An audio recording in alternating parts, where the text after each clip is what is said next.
So thank you so much for joining, guys, for our roadmap part two. So we have covered the part one in December, and we covered the first 41 to 42 topics, which we think would be good for us to add in the roadmap. We have also circulated the priority sheet for the community to vote and make sure that if you need that, if you think it is a high priority, and if you want to see that in the next 6 months, roadmap of Guardian, we would be happy to get that added in our plan and make sure that is being executed and delivered as per your request and priority. So we would like to cover the next 41 to 42 items today. So I would like to now share my screen, and then we will just go over the rest, and then if you have any questions, we can take that up at the end. And then we do have some updates on the GHGP as well, which I would like Max to give at the end. So please try to stay at the end, so that if you are interested in the GHGP part of it, you should be excited to see those updates as well. So let me go ahead and share my screen, and then we'll just get started. All right, so as I was saying that we just completed the first 42. Still, if you want to recall, we do have the recording in our YouTube channel, so you can visit Envision Blockchain YouTube channel, and then you would be able to see. Or if you have missed it, we have also added the link of this presentation in our TechMeet channel, so you can also look at there. If you have any questions, if you are not able to access it, feel free to please reach out to me. So let's start with worker topic 43. So I would pass it to Andre, and let's just get started. Thank you, Prina. Yes, that is the second part of our presentation. And we just, before I start, the context for some of these tickets, you will notice as previously that they have varying degree of complexity. Sometimes a ticket describes an epic, effectively almost a new initiative in Guardian. Sometimes it's more localized, more simple task, but we keep them authentic. One reason is that it needs to, many of those tickets were created by the community or from what the community requested from us, basically in Slack or an email, and we want to have the original definition and original scope preserved. We will obviously modify it later, but the original request needs to be, we want to be able to trace that we fulfilled the requests as they came from the community, but in full. And for that, we need to itemize them as they were when they were coming in. So this is one of those kind of requests that came from the community, and it's maybe a much more localized task than some of the ones that we considered before. This is to do with configuration files. And we have done some work on rationalizing our config files before. This specific issue here is that in some environments, but not others, certain special characters are processed by the shell in different ways. And it's too easy for a user configuring or an admin configuring a Guardian instance to, or maybe misuse quotes as in this particular issue, where a special characters or a special sort of format of the reference that is supposed to be reusing some context and values from later on from the context in the execution environment. In this particular case, it takes it from the shell environment. And if shell environment isn't set at all or set to something else, it substitutes it with that null value or that something else, which then resolves into incorrect URL. In this particular case, this is IPFS public gateway URL. And unfortunately, the end result from a user point of view is that the Guardian instance doesn't work because it can't publish or read things from IPFS. And that function is fundamental for how Guardian uses data. This is for your consideration, the priority of this ticket. Just let me note that if everything is specified correctly, everything works. This is just, it's too easy, basically, the definition of this ticket is too easy to make a mistake for someone who is configuring a Guardian instance. Next slide, please, Prina. And this ticket is a much bigger ticket, but also about IPFS. But in this particular topic, a question is raised whether IPFS as a fundamental data storage technology or direct storage into IPFS is the right way for Guardian to preserve data. IPFS has many wonderful qualities. Firstly, it guarantees immutability of the data. It's content addressable. This is great, which means there are no broken links unless the node that stores, unless it's not replicated, so on. But generally, it's no broken links, they're always available, and it's replicated, and it guarantees immutability, which is fantastic. But with this come other problems. For example, when some of the data gets modified frequently, and every time something is modified in a VC, one field, we would have to store the entire VC again, because we can't just go and modify and trace that modifiability. And whoever kind of needs to modify this data would need to design schema structure with the mind that these things would be modified. And it may be possible to design an efficient storage like that in IPFS, but then that design of that storage would be a technical design. It would not replicate the subject domain, because you would partition data by how frequently they are modified, or rather than partition them logically to represent the kind of the real world that this data describes. So this may not be the best way of storing information that Guardian produces. And the immutability of the storage is also not necessarily that relevant for Guardian, because Guardian documents are immutable. They've got signatures. They can be verified that they haven't been modified, and therefore it's double protection. Anyways, there are other options that exist, and we can investigate, maybe optimize, maybe we can have mixed storage systems or make users choose which storage systems they use. I don't know, but this initiative describes the task of researching this and maybe suggesting or implementing these kind of improvements. And it's for your consideration here, whether it's relevant to you, whether you feel that's to be a problem and you'd want us to attend to it sooner rather than later, or otherwise. Next slide, please, Priyam. Right, this work topic 45, it's not very descriptive description, but has a thought underneath that it would be good for the community and for everybody who uses Guardian to have a set of example or test data that's as close to the real world, or maybe even real world production kind of data for all the policies. It would then, both from a point of view of testing the functionality of the policy when you develop it, or modifying it, creating a new version, because the data will obviously be preserved once you modify, or maybe even understanding what policy does and what the workflow of that policy is for somebody who just imported the policy to learn or experience it. It would be great to have set of production data. However, it's quite difficult. It's very time consuming to do that.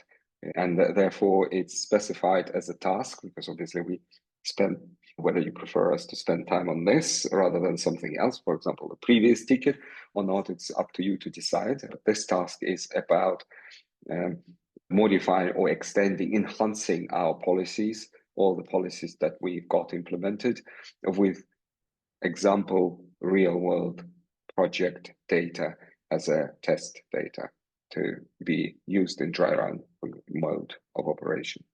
Next slide, please. This work topic, and there are a few others that will follow it, are to do with the access control, permissions, and user management in Guardian. So there are some aspects of functionality. Later, we will have a worker tasks to do, again, about permissions and access. And here is statistics feature. And at the moment, there are some limitations on how access to the statistics, generated statistics, can be configured, and that results in this particular case that it doesn't, a standard registry doesn't have access to it, which is definitely not right. And somebody noticed that, and we've got this ticket here for your consideration. Next slide, please, Priya. This is the worker task. It's immediately following the previous one. In this particular case, it's the opposite. Every user in Guardian has access to the worker tasks at the moment, and it probably not correct and should not probably be the case. There should be a finer grained control for that, and yeah, we can implement this, and we would like to know how you see the priority of this task. Next slide, please, Priya.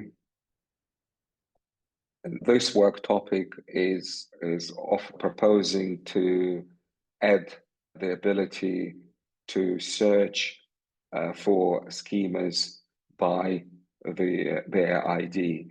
And the case scenario here is that schemas sometimes when designing, developing a policy, mistakes can be made. And when we originally designed the view of schemas and the error reporting, we didn't quite anticipate thousands of schemas, or even sometimes tens of thousands of schemas to be included into one single policy. And therefore, at that scale, the reporting is detailed and it lists IDs, but with that sort of large of an estate of schemas, a human who's debugging it, even the original author, it's quite difficult to keep in mind such a complex data structure. So it would be helpful to navigate that by just searching. At the moment, it's not possible. Error is reported such that the schema with this ID, blah, blah, blah, but finding that schema with this ID in this whole schema portfolio for a particular policy is a challenge, as described in this ticket. So we can resolve that. Again, the priority of this task is a question that we're asking you to comment on, please. Next slide, please, Priya. Thank you. This is a community observation and request to enhance our API operation, to be able to navigate easier in the policy and the results that the API calls return without having to constantly refresh and re-request an API, because that is inefficient. There's probably other things that we could do to the API connected to this. Yeah, it's for your consideration here of the priority of this task. Next slide, please, Bruno. Yes, this worker topic is again about user management and the ability to create any types of users in the production environments. As at the moment, you can create a standard registry user, which then creates or invites users.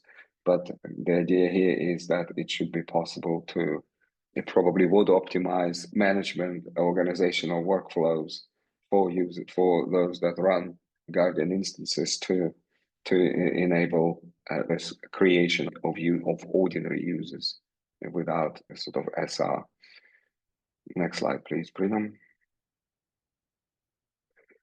Yes, this work topic is connected to the fact that testnets, Hedera testnets get reset, and when they do, the policies obviously are still available because they're in IPFS, but the index that Guardian uses to find those policies, the catalog, is stored in topics in Hedera, and with the reset, those topics get wiped, and it doesn't happen. It's not an issue on the mainnet, but it's just the testnet.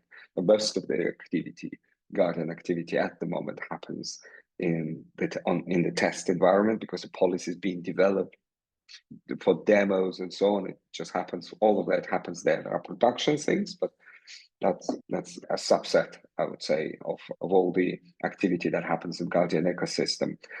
And when testnet is reset, that catalog disappears, and while those policies that's been published before and so on, they still exist, and all the other verifiable credential documents that were published, they exist, and they're in IPFS, and they're in IPFS in the same way as the mainnet ones. They're inaccessible because the catalog is lost. So this ticket proposes the creation of a system within Guardian, or maybe adjacent to Guardian, that would keep records of all of those IDs and the content of those messages, and then repopulate Guardian instances with that catalog once the reset completed. So Guardian system is still operational. Next slide, please, Bruno. Okay. Work topic 52, targeting payments in Guardian ecosystem. There is a HIP in which it describes a payment method for posting messages into topics, which can be supported by Guardian, and it can be useful for some use cases. In general, payments in Guardian are a topic that's being discussed right now. And please, if you do have an opinion on this, contribute, just reach out in however you prefer, in whatever method is more convenient to you, Slack or email or however, personal message or in the channel. Doesn't matter. We would really like to hear from you, because at the moment we are right now defining what next, in fact, the first sort of payment support system in Guardian would be. This is one of the options. There are other options. I don't know, I think we discussed them previously, maybe they're later today, but there are other options of how we can approach this, and your opinion would be very valuable. And if you're not familiar with HIP 991, please take a look. It might be useful for you to just even be aware that this is happening in Hedera as well. Next slide, please, Priya. We previously discussed the relationships between schemas and policy in the previous session, and this is the kind of continuation or another view of the same topic, and this is to do with the binding schemas to policies, and the question is whether the schemas or sub-schemas have an independent life cycle as a definition of data structures, or whether those definitions of these data structures are only meaningful in the context of a particular policy, which is also true. So both things are true, that they're independent because data exists. It doesn't matter whether they're in the policy or not. But on the other hand, data is useless if it's not interpreted in a particular context. There's firstly, some research and experimentation is needed, but also your opinion is needed on this if you do have an opinion and it touches your use case. And thirdly, obviously, we also need to know how important and how urgent the resolution of this question is for you, so we can address it in a timely manner. Next slide, please, Prinam. This is another payment topic. This is a specific use case for the payment, which may or may not be covered by the ticket that we discussed earlier about the HIP 991. This the use case that's described here, and obviously the request is to implement functionality in Guardian that would cover this use case. So that the use case is there, and in the course of policy execution, some data provider might have provided some data, and usually or sometimes that data is not free. It costs something, and somehow data provider needs to be paid for that data. And the idea is to somehow include the payment for the data which is retrieved in the course of policy execution, obviously after the policy been published and so on. So it's just ordinary users, project developers are using this. So that would happen automatically as part of the policy workflow. We don't know yet how exactly that might be happening. What are the rails there? We obviously know that it's going to be happening on Hedera, but there are various methods of doing that, transfer of coins or using HIP 991 functionality, or there are some other ways of doing this with smart contracts and so on. And because of this basically infinite scope of how it might be implemented, it would be good to know what additional requirements or what use cases are connected to this that you have, because that would help us settle on an approach and a technical approach that would cover all those use cases, but also would be feasible to be implemented within the reasonable time frame. And we also need to know what that time frame is for you from your point of view. Next slide, please, Brina.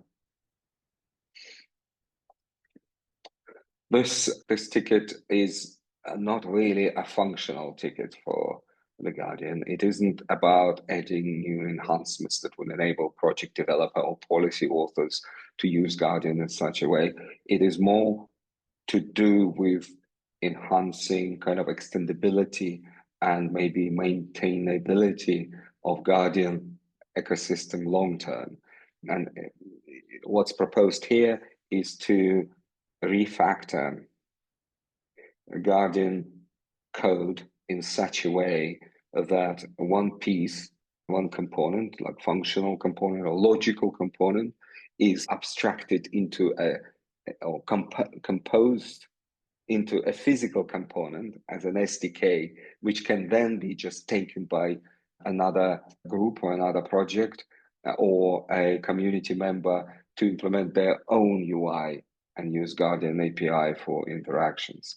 And the component that we are talking about here is a set of kind of classes and code files that convert the spec of a schema spec into a form that's displayed to the user. And I'm sure all users of Guardian understand that this is a fundamental functionality of Guardian, that a UI is effectively created on the fly by Guardian system based on the data definitions, so data in the schema, and Guardian presents it as a form to users when they fill it in, and then generates verifiable credential documents that match the schema which was presented as a form to the user. And that is what requested here, to be abstracted into an SDK with clear boundaries, with an API for the SDK, so it can be reused easily by others, by the community members. And obviously, as before, this ticket requires your input with regard to its priority and relevance to you. Please, next slide. Thank you. This ticket has been on our roadmap for a while. It has never been highly prioritized, but it is an opportunity for us, for Guardian ecosystem, to have something that the traditional financial system doesn't easily handle that well. And it's the opportunity to implement the concept of royalties inbuilt into the assets that are minted as the result of policy execution. And these royalties would distribute funds which will be associated with transactions about these assets to different users, not just to the immediate owner of the asset, but also perhaps to the original creator. So that way, a project developer would not necessarily get compensated for the asset only once when the asset is, let's say, initially sold, but would be continuously compensated for the life cycle, whether it's sold and then resold again, and then maybe resold again. Maybe it's gone up in value or something else combined into something, because all this, the rules about the transfer of assets from one account to another can be specified and restricted in smart contracts. That's what perhaps the original concept of NFTs was dedicated to. So we have this opportunity, and there is a real use case in here, but maybe it's a little too early in the evolution of the ecosystem to be thinking about this. I don't know, but environmental assets will exist for a long time. So maybe it's the right time for the future to be working on this. It's up to you to decide. Next slide, please. This work topic 57 is about enhancing policy authoring experience. At the moment, as when you create a policy, you use like one of the blocks, which are building blocks of the policy. Each block has its own purpose, and it has also like parameters that you can specify. There are some default sets, default values to these parameters, but you could change them, which would alter the behavior of this block when the policy is being executed.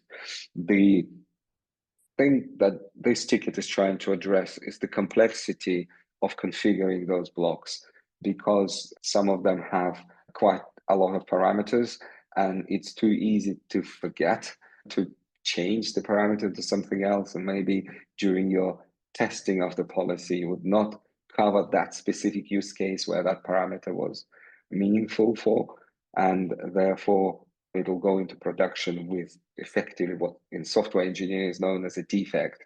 And only because you kind of haven't thought about this, given the list of all the parameters, just miss this. With wizards, that would not be possible, because wizards would guide a person, and based, like, we can potentially design a wizard flow which alters depending on earlier answers, then navigate and cover all the important maybe fields, and explicitly asks the user about this value and so on, and certain values would become unavailable for certain fields depending on the earlier answers. And that way it'll probably be easier first and much less error prone second to design policies. And that's what this ticket is about. Next slide, please, Prina. Yeah, this ticket is also about policy authoring, but a slightly different angle. It doesn't make it easier to define a policy in terms of blocks and its properties. Instead, it is dedicated to enhancing the block suggestion mechanism functionality. Right now, block suggestion mechanism that is implemented in Guardian works on the basis of earlier policies that have been defined in this Guardian instance. And it would suggest, if you ask it to suggest blocks, it would suggest blocks similar to the policies that you already have. You would have a look at those policies and think that after this block, in most of the policies, another block follows. So probably you would want that block. And it's helpful, but maybe not as helpful as it could be, because it can be made more intelligent. It can look around, not outside of your local instance of Guardian. It also maybe use some AI for this. It remains to be determined, but work topic is about evolving that mechanism further. If you use that mechanism now, you like it, but you would like to enhance it, please let us know. Next slide, please, Bruno. Yes. There are a number of flows, and this work topic is different to previous work topics that we discussed about Guardian UI improvements, where they were dedicated to UI specifically. This is more kind of UX and workflow.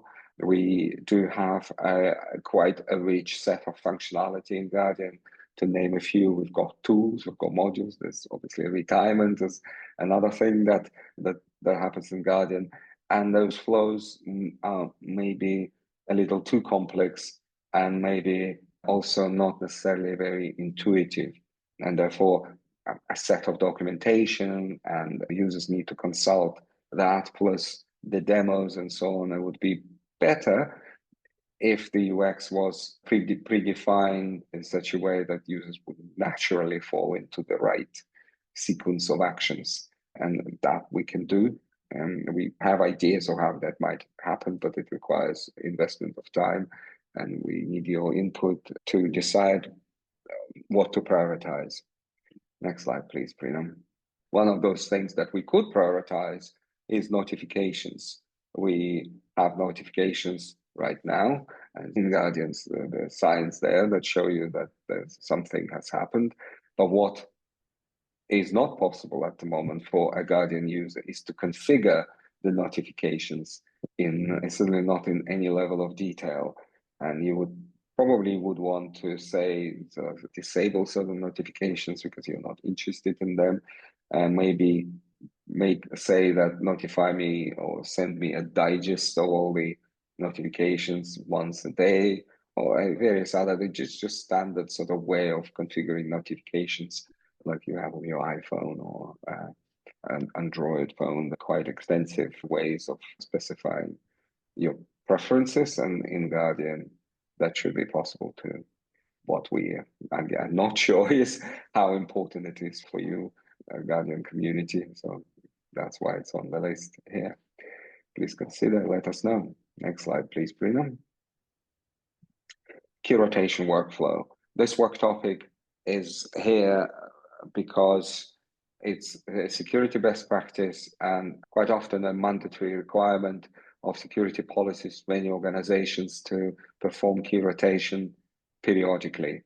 It is possible to do that in Guardian now, but it isn't a trivial operation and can be made much easier and much maybe less dangerous, because obviously losing access to keys accidentally, maybe because you didn't save it or something like that somewhere while doing changes, renders renders data useless, is effectively a data loss, which is as significant, a very important, which is critical and should never happen.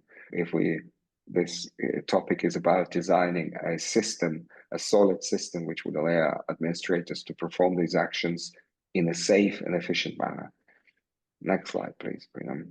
This work topic is similar to the work topic where before we discussed about UI and the SDK and making a component that's responsible for generating forms in the UI from the schema definition, if you remember. This is similar but different. This is about designing a Guardian components library, higher level sort of components library. So if a new page, for example, a new section in Guardian UI needs to be created, it could be easily created or easier created by ourselves or maybe by third parties that would enable Guardian to evolve quicker. But for that, obviously, we need to standardize on the components library. And at the moment, we use the sort of the base components, the UI sort of elements, but maybe we can abstract it higher and have a component such as schema view, for example, and it's got an API, and someone creating a new page would just insert that component into the page, and voila, they have the entire schema view fully functional element in the page if it's needed for something. It's just an example, obviously. And yeah, that's that ticket. Again, there's no immediate implication on Guardian functionality, but potentially longer term, it would enable Guardian functionality set to expand quicker than it does now. Next slide, please, Bruno.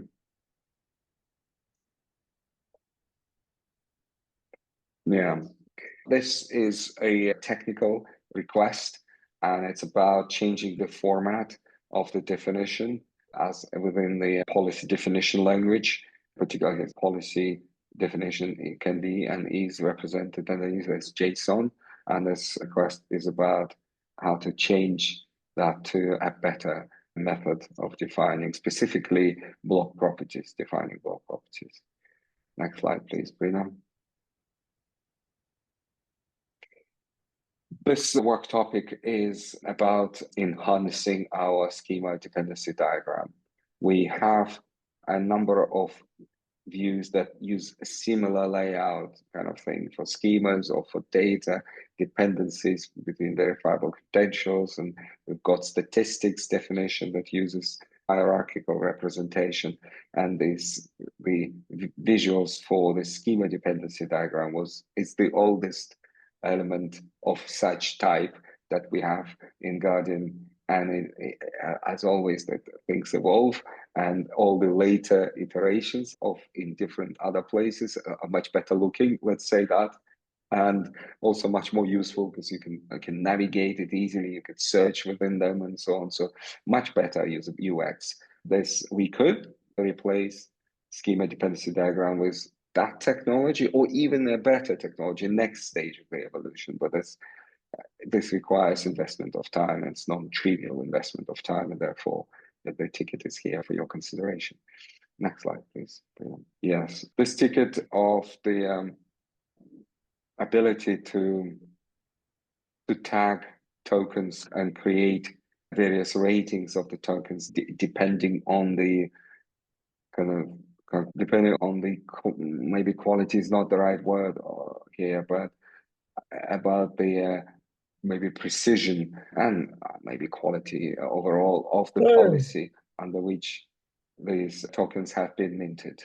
And it implies that there would be rating agencies that would analyze the policies, the tokens produced by those policies, maybe tag them, and there would be some way to compare and maybe automatically generate that sort of the tagging based on kind of the complexity and the detail of the workflow that's led to the production of a particular asset.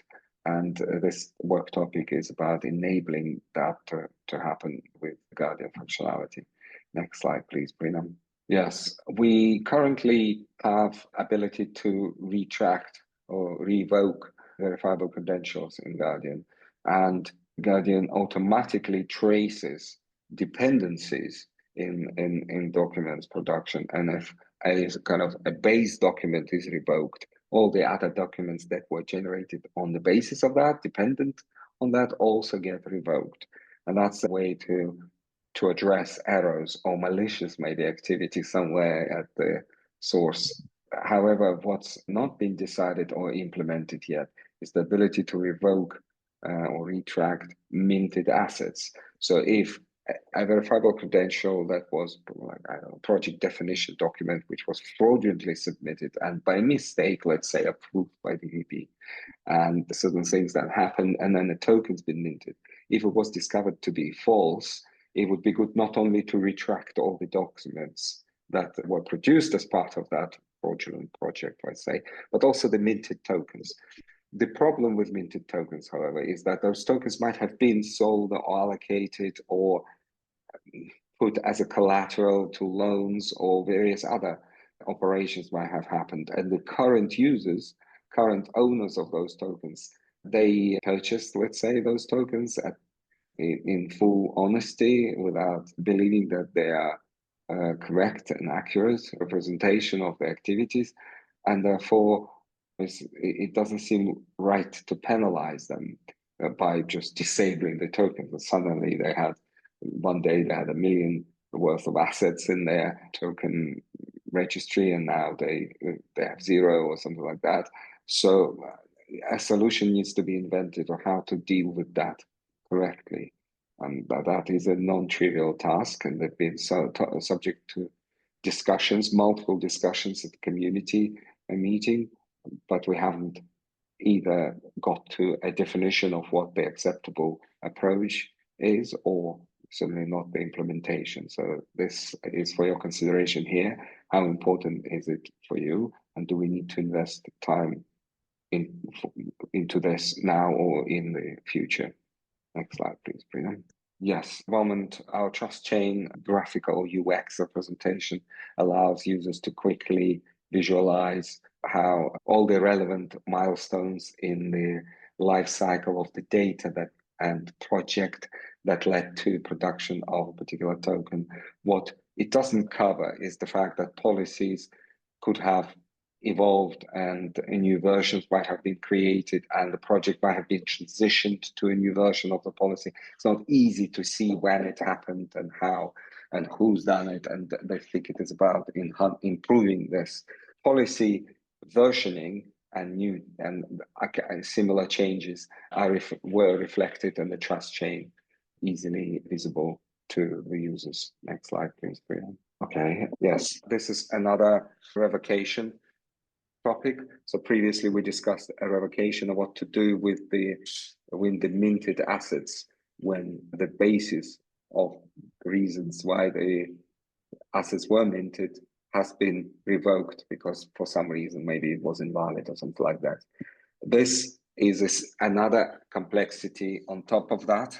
It's to do with the policy chaining, as we've got this concept of creating a decentralized guardian, and they can be combined in various ways. Decentralization can mean different things. In this particular, for policy chaining, in this particular case, the meaning is that a single policy might have been used to produce a set of data that became an input to another policy that's produced set of data and so on, and eventually tokens have been minted.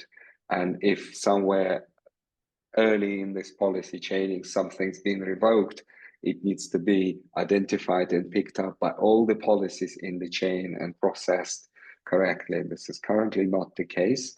So this is for your consideration here. Next slide, please.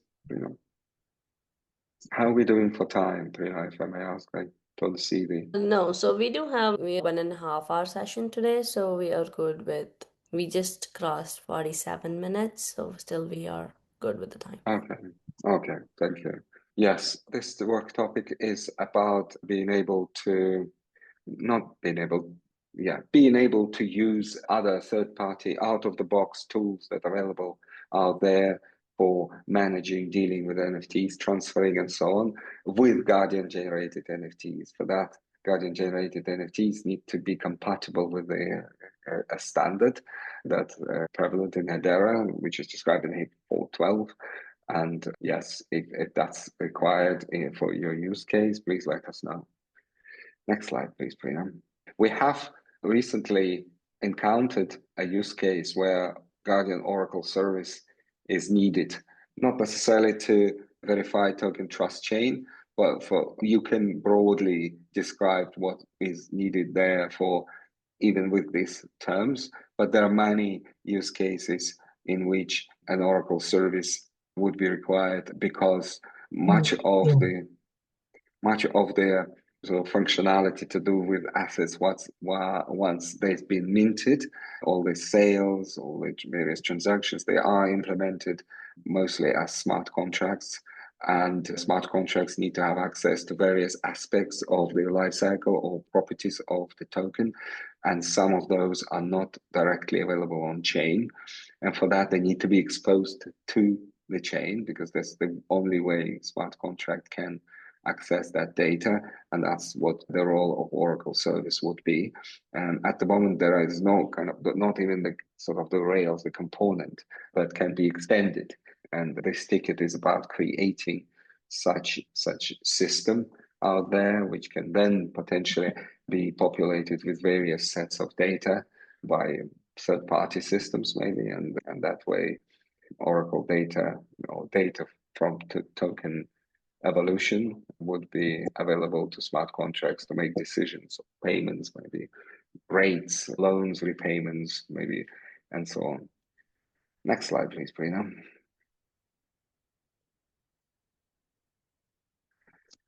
Yes, this is a localized task to do with the policy authoring. It is about a predetermined set of status options for user actions, and as described here, these there seems to be a requirement for having an extendable set of options that, or custom set of options that users should be able to create. And so this ticket is about enhancing policy definition language such that it would be possible to define new status options for user actions and then policy states. Next slide, please, Rina. This ticket is about standardizing metadata, CT, and other tokens. We've got IWAS standard definition for the metadata, and right now this is not in Guardian generated assets. The question really is how relevant it is for you, because it's obviously a refactoring of a significant part of Guardian functionality. So let us know what your view on the priority of this ticket and how relevant it is for you. Next slide, please, Prima.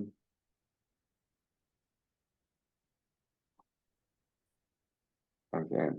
There are a number of use cases where the measurements are taken, or sorry, data kind of chunks that are produced by third-party systems are ingested into Guardian, as particularly in automatic sense of the word. There's a significant and sometimes overwhelming number of such data.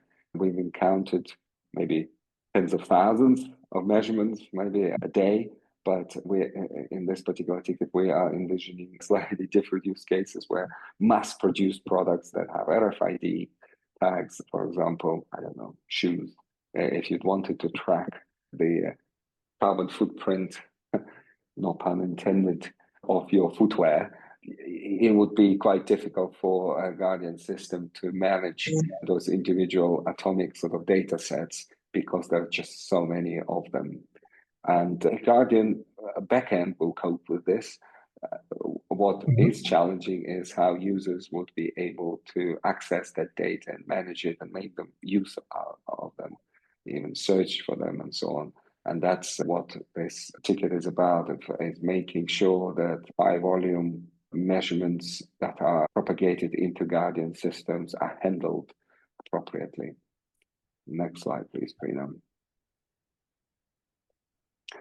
This is a similar but extended request for the topic that we discussed earlier, where Hedera Testnet get reset. And that topic was, the previous one was dedicated to just availability of the data, and not just data, availability of policies that have been published before. This takes a broader view and requires a full set of data to be rebuilt following a testnet reset. There are maybe slight disadvantages or maybe questions about that approach, because if you consider why the testnet is being reset, it's probably because to cleanse the volume of data from it. And if we were to immediately repopulate the testnet with data that was already in there previously, just bash it with high volumes of requests to recreate the system that exists before, almost defeats the purpose of the testnet reset. But on the other hand, maybe not. The question is, we could probably create a sort of alternative secondary storage or some other approaches which would kind of work in parallel with the testnet, and that way we will achieve reset tolerant Guardian functioning for QA/UAT environments.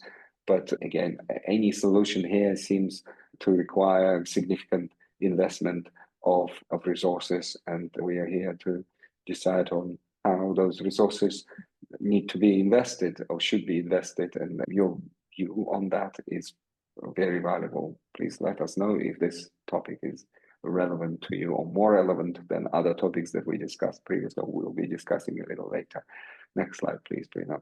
So this work topic has been partially implemented already, as we have at the moment to retire tokens. You can create like a standard registry, can define some rules saying, for example, my token can only be retired as if it's paired with another token and specific token by maybe this other standard registry or its own issue, and can be defined multiple options there, and these rules would be enforced. Nobody would be able to retire tokens without a matching pair, for example. But there are other much more complex lifecycle rules that can be applied to the tokens what they've been minted. We haven't got a definition of those yet, and we are reaching out to the community with requests for information. What is your use case here, and how would you want these definitions to take place? If you would want them, if this is relevant to you, let us know. Next slide, please, Prina. Yes, a policy is defined. A policy author can foresee that a user might want to add some data and provide an opportunity to do so for the user. But it's not always possible to foresee this, and also not always possible what kind of data a user might want to add to a document as a supporting evidence or something like that. And it might be an image, it might be structured data. There's not just text, which then would not be very useful for the people that data is intended to, because it's presented as text and not as like in its native form, or not processed properly. And this ticket is about giving users the ability to conveniently provide a set of data, whether it's text or something else, that would provide potentially additional information that's relevant specifically for the project that the user is building, but maybe not any other projects of the same time as per policy. Because if it was, the policy would define the space for that data, would make it mandatory or or maybe optional, but just foresee their existence. But in this particular case, maybe it doesn't. That's what this topic covers. Next slide, please, Prina. This work topic is about enabling Guardian to support self-custody of keys that are used to sign various operations, user operations in Guardian. And at the moment, there is a limited support for an external custodian rather than Guardian managing the storage and the operation of the keys, which is the external custodian's Fireblocks. But this ticket is implying that the users that are operating Guardian would have custody of the keys somewhere, maybe in their wallet, or a hashpack or something like that, potentially, and it would be used, that wallet and that key. Oh, there are other ways of doing that, actually. There's magic links, for example, another approach that can be used for this. And therefore, the keys would be in the property and in the ownership of the individuals directly. Let us know if it's relevant to you and your use case requires this. We would look at it as a matter of priority then. Next slide, please, Brina. That's just mentioned Fireblocks, and now we've got a Fireblocks.org topic in here. So at the moment, there's a limited support for Fireblocks for some operations. It does sign messages that go into Hedera, but there are other operations that are performed in the Guardian that requires signing, and those operations are not supported with Fireblocks at the moment.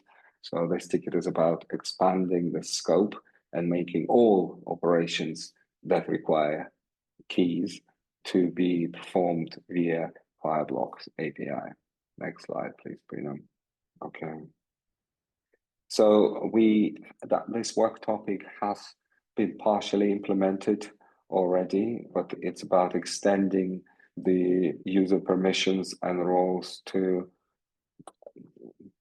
it hasn't been partially implemented. We have functionality like that already inside the policy and outside the policy, but within the policy context, it's a little limited maybe in comparison with what is possible for the user of Guardian rather than user within the policy as quite an elegant system and powerful system of permissions and roles, which are all customly defined, the roles, and more importantly, this delegation mechanism, which allows the administrator to delegate, to enable users to manage the permissions of other users, but for the subset of the permissions that the administrator has access to. And it allows the creation of ever narrowing but multiplied paths of management. You can replicate an organizational structure and roles within organizational structure quite easily with this, but it's not present inside the policy. So this ticket is about revisiting the roles and permissions model that's inside the policy for users already executing the policy and make it more flexible. Next slide, please, Brina.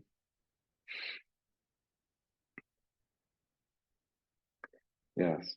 Right now, we have two kind of methods to assist policy authors in finding, mostly policy authors, but there are other use cases to do with that, but assist policy authors in finding kind of similar policies, or maybe some suggestions or inspirations for when you create a policy. One, it was a block suggestion mechanism that we discussed earlier. The other one, we've got a global search and diff. And you could search for similar policies, for example. But it has ways we can enhance it. One specific way that's discussed in here that seems to be more relevant at the moment is the ability for users to select arbitrary sections of policy and say, find me all the policies that exist in the world that use or have similar functionality in them. And that way you could find policies that are related. Somebody potentially derived the policy from the policy that you're also deriving from, and so on. But also you can find an inspiration of what goes next if the user has the same sort of set of blocks and block structure and events and so on, it might be they're actually working on a use case or have been publishing policies for the use cases that are relevant to you, and you could then see what goes next and maybe get inspiration from there and build a policy, because the policies are all open source. They're published out there and they must be published out there for Guardian to operate. And yeah, it just allows for a better policy discovery and analysis. Next slide, please, Prina. Yes, this is a fairly localized task, but it's to do with the predefined rounding system that we currently implemented in Guardian. But that's to do with the complex calculation of how many tokens needed to be minted. It would be better to have that configurable clearly. They have a sensible default option, but enable users to modify, policy authors to modify to suit the particular use case. Maybe they want to be more conservative, or maybe want to round up to a full digit and so on, rather than just the way we do it currently. So that's the ticket to change that. Next slide, please, Prina. This ticket is as a community ticket, like many others we discussed, but I was pleased to receive it because we get many tickets dedicated to a business user. Let's make it more friendly for business users using Excel and so on. But in this particular case, the justification here is not convenient for kind of developers or technical users to use Guardian. Therefore, we need to provide a JSON interface to send data to Guardian, which is a very reasonable request.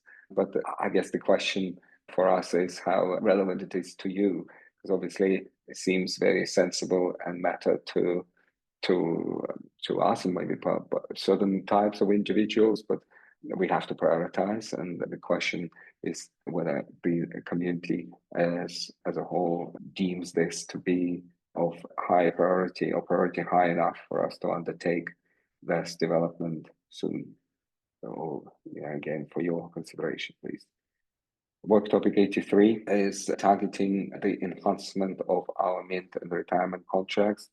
Some of the enhancements have already been made, but there are others that we could do. Optimize performance, one. Also make sure their permissions operate properly. Also enhance the sort of the functionality for creating or specifying additional lifecycle rules, for example, for the token if required by a particular use case. All of that is possible, but we would need to enhance our portfolio of smart contracts that manage their minting and the retirement. Over to you to comment for us on the priority and the requirements as it is a new use case. Next slide, please, Brian. We still have this outstanding ticket to integrate with Miko wallet. I'm not sure whether anyone in the community right now uses this, at least in production, but please let us know if you do. This ticket's been outstanding for a little while now. It's never been prioritized high, but it's still there. It's still relevant. Yeah, let us know if you need this, please. Next slide, please, Bruno. Yes, the security enhancement for Guardian. Guardian, when it talks about tokens here, it's the authentication token, not the Hedera token. And it is to do with the refresh timeout, and we can make it more compliant with the external recommendations, with best practices. Our challenge, not a challenge, but kind of a thing to consider in here is usability. And it's often the case that in security kind of affects usability in a way. People do say that usability is security or security is usability, vice versa, because if it's not, there needs to be the right balance. And obviously a shorter timeout would trigger re-logins and re-authentications too frequently and vice versa. So let us know what your view on this is, please. Next slide, please. And that's another security work topic here. And enabling multi-factor authentication in Guardian is multi-factor authentication is a best practice and a recommended practice everywhere now, and Guardian should not be an exception. Is this relevant for you? And how high is this functionality in your priority list? Let us know, please. Next slide, please. Yeah. Yes, this is it's a localized request to enhance security.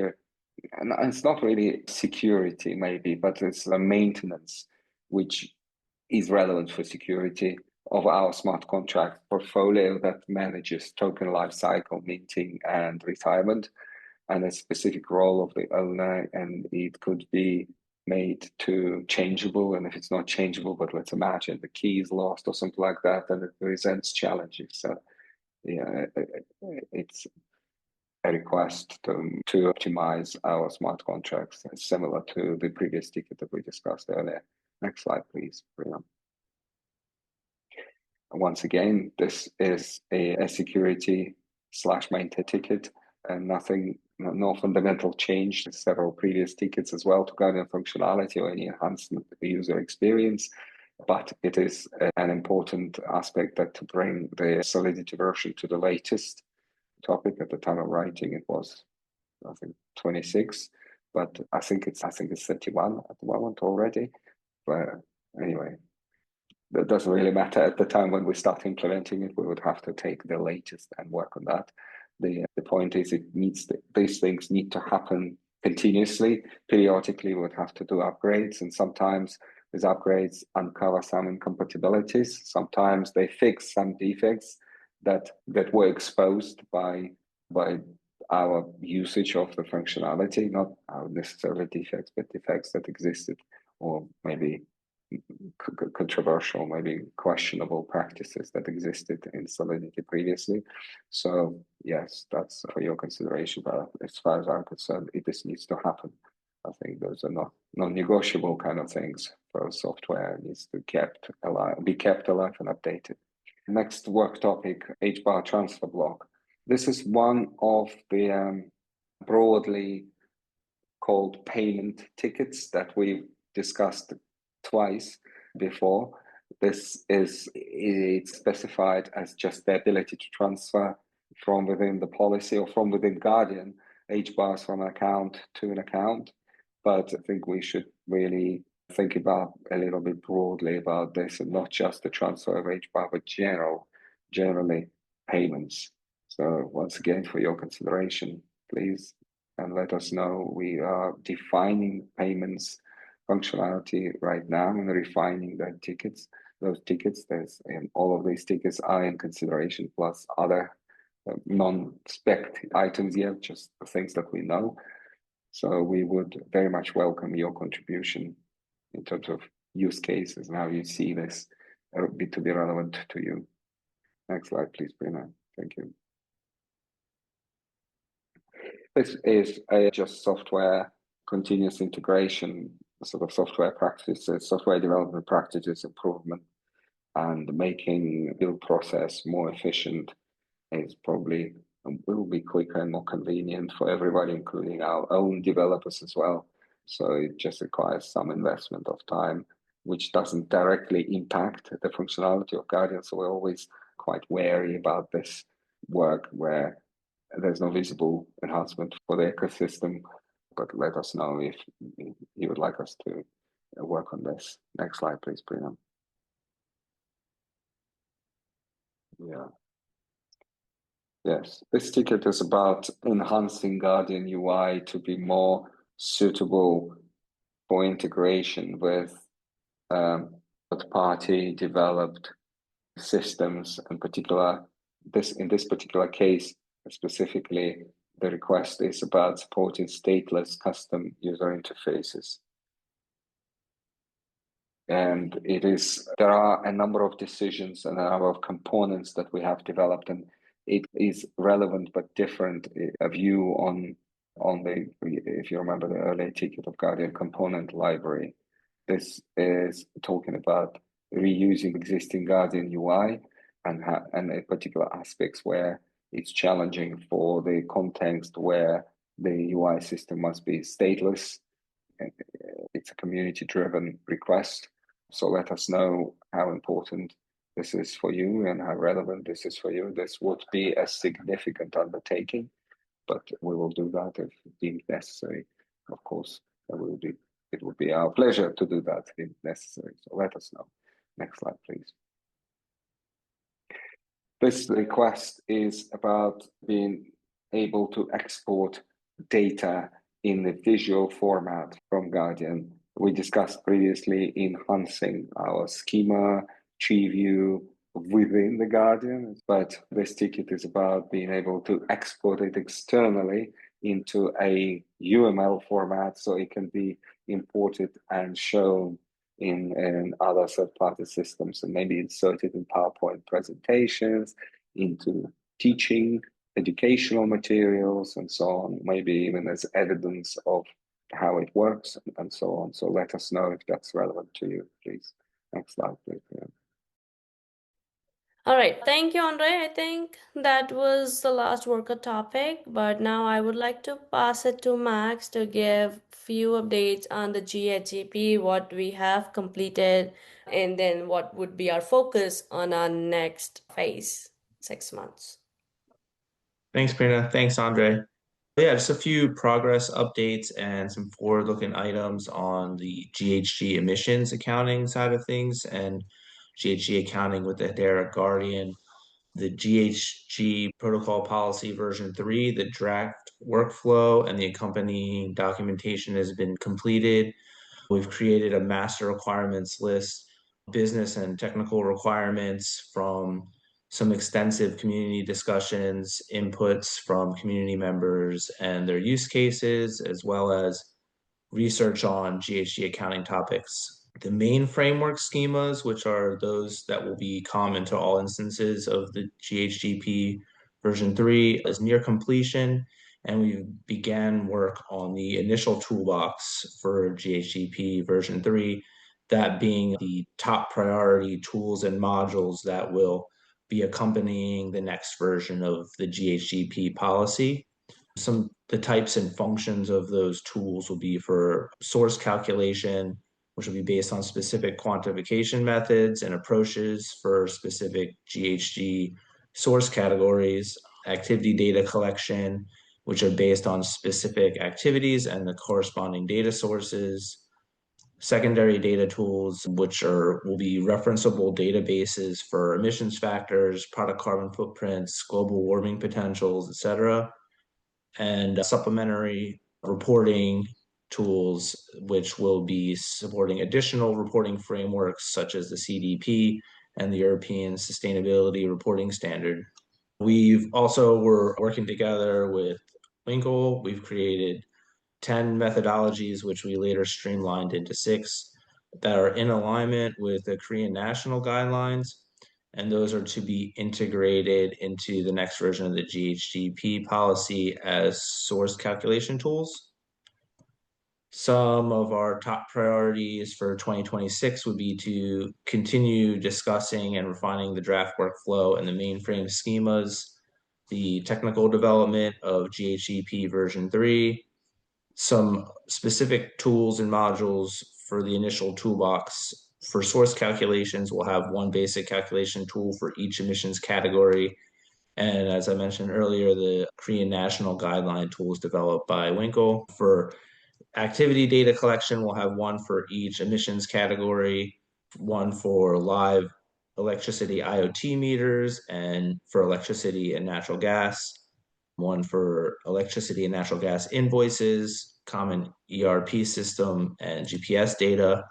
For secondary data tools, I won't go through each one of them, but we'll have ones for the EPA e-grid emission rates, EPA emissions factors hub, national grid emissions factors, the IPCC global warming potentials, and databases for product carbon footprints, Watershed's Comprehensive Environmental Data Archive CEDA, and Green Eve residual mix factors, and supplementary reporting tools for CDP, SBTI Net Zero, and PACT version 3. We're also aiming to test and pilot the next version of greenhouse gas policy, protocol policy with real world data. and continuing our GHG community discussions. Everyone is encouraged to join and participate if you're interested. The next call is actually tomorrow at 9 a.m. EST.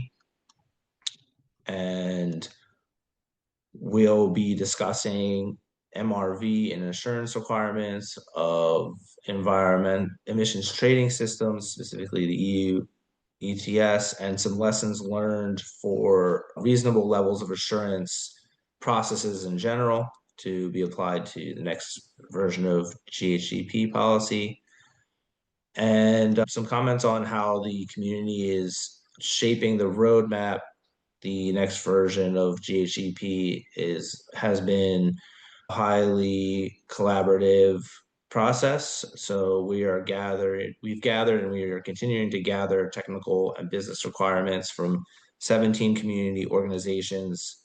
So far, we've conducted 8 GHG community calls where we discuss community use cases, business and technical requirements for both the Greenhouse Gas Protocol Policy and GHG accounting, emissions accounting in general via the Hedera Guardian.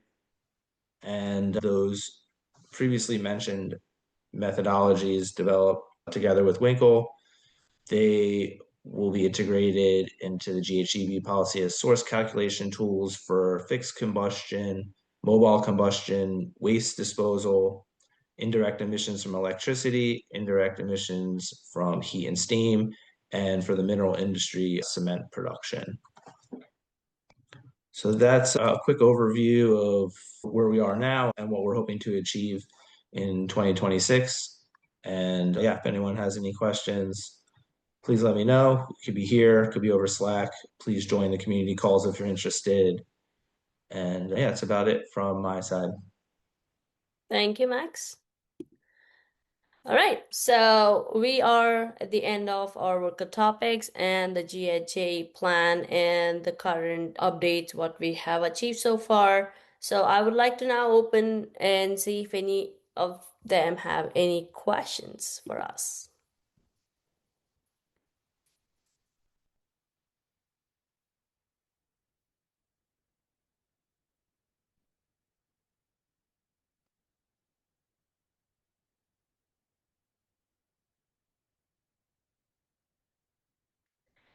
All right, so sounds good. So just a few couple of things over here. So I would just like to show you the sheet which we would be circulating. So as this has already been circulated, so if you are interested, please feel free to give your vote to our worker topics which are being listed here. So these are all been discussed in part 1 and part 2. And just to let you know, if you have participated in our vote in the last previous phases, so you should be able to see your company name, and then you can just continue to vote for the rest or also update the existing ones. Or if you haven't updated or if you haven't participated, you're voting in the previous versions, no worry at all. You can actually create your own at the end and then you can start voting. But feel free to please do your voting ASAP, because as we are coming closer to our this phase, which is ending this month, we would be starting our new phase starting February. So we would like to just open this priority sheet for next, I would say 10 days or 2 weeks, just to make sure that you get ample of time to look at the recording. If you have any questions, or feel free to reach out to us. But this is our plan for us to move forward with your voting and your getting your priorities and planning for our next phase of Guardian. Please do that. I would be again circulating this every day on Slack. If you are not on the Slack, feel free to please let us know so that we would be happy to get you in our Slack channel. But yeah, we are looking forward to get your votings so that it is our plan to start, and we would be definitely keeping you posted on our next phase plan by the end of this month, because by then we should be able to get you all the workup topics and the plan for each of the month and the milestone. So that is our end of today's session. But again, if you have any questions, feel free to please reach out to us. And as Max mentioned already, that we have the GHG version meeting coming tomorrow at 9 a.m. And as always, we would be actually meeting you every week, but in different kind of things, because we have changed our tech meet cadence now from this year. You will not be having like every Wednesday meeting as we used to have in the last years and the previous years. Now we would be having like every week we would be having a different cadence, meaning that next week you would be having training. So please be on the lookout for our training registration link. And then we would also be having like different tech meet demos in the coming week. So please look out for that, and please make sure that you register if required, or you would be in the tech meet channel moving forward. Thank you guys. Thank you so much for joining and your time. Happy to get your votes ASAP. And yeah, thank you for your time.